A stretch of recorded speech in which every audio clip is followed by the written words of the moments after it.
Well, good morning, everyone. I got it just in before noon. I hope that you're enjoying your Friday. Welcome to another coffee talk, which I'll take a sip of. This morning, I've been thinking about acceptance as I listened to an airplane go overhead. I really was trying to do this without much noise. So I hope you accept the airplane and continue to listen to me. I was thinking about the idea of acceptance and how acceptance happens on many levels. We can first say, I accept, the idea is I'm supposed to accept you for who you are and who you've been in the past and who you choose to be in the future. And if any change has to occur, it has to occur within me. That's a very popular thought process. And it got me thinking about there's someone that I know that behavior-wise, there's some things that I'm not something I would do personally in my life, but everyone has their choice, and I understand that. So I have the practicing of acceptance of this individual. Okay, that's fine, I get it.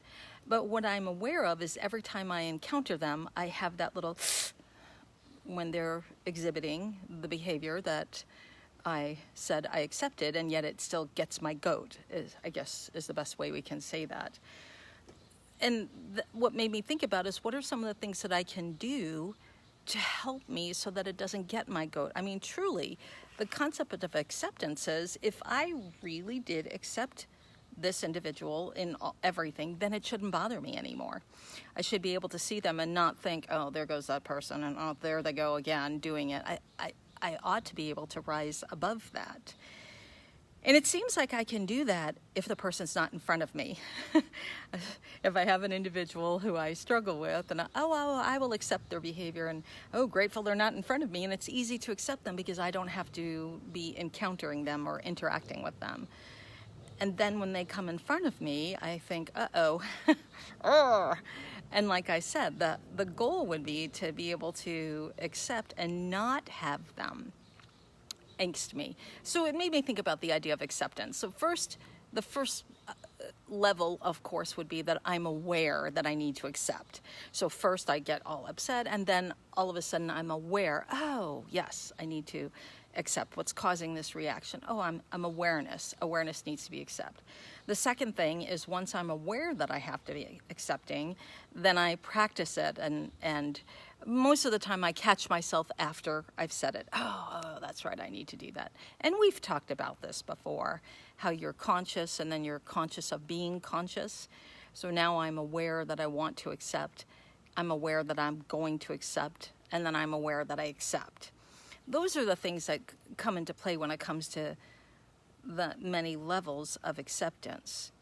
And I guess the thing I'd love to get to is that true core being, where no matter what anybody does, it wouldn't offend me. And the person that I think about naturally is George. Those of you who had an opportunity to actually engage with him, he was the most compassionate individual I've ever met. George Adair, who was the founder of Omega Vector. He had the ability, and many people would comment this, that whenever someone stood in front of him, they felt like they were his best friend. And when they walked away, they felt like they had just a deeper and enriched experience.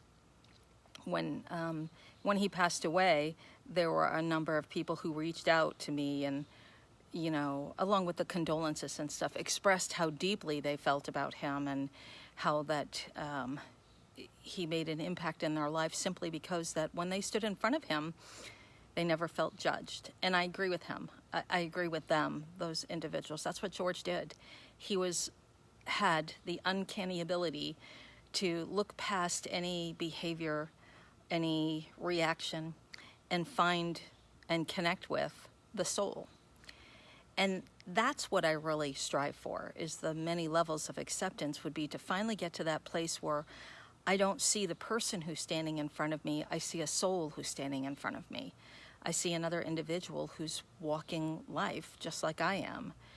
Not just another set of footprints on the sand, but another individual breathing in and breathing out and struggling and expressing life and joys and sorrows just like I do.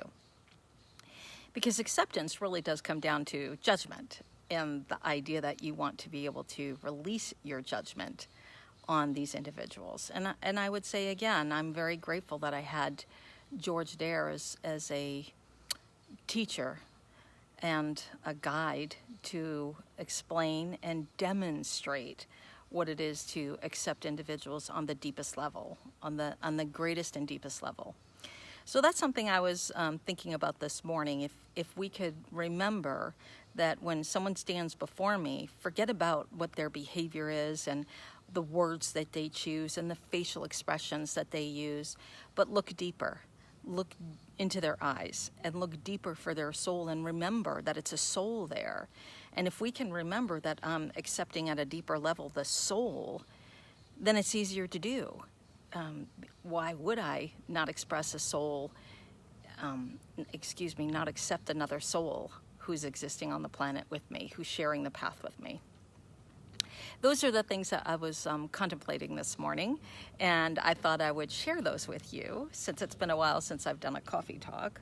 Also, to remind you that Omega One is up and open for registration again. All you need to do is just go to our website, www.theomegavector.org, and you can register there.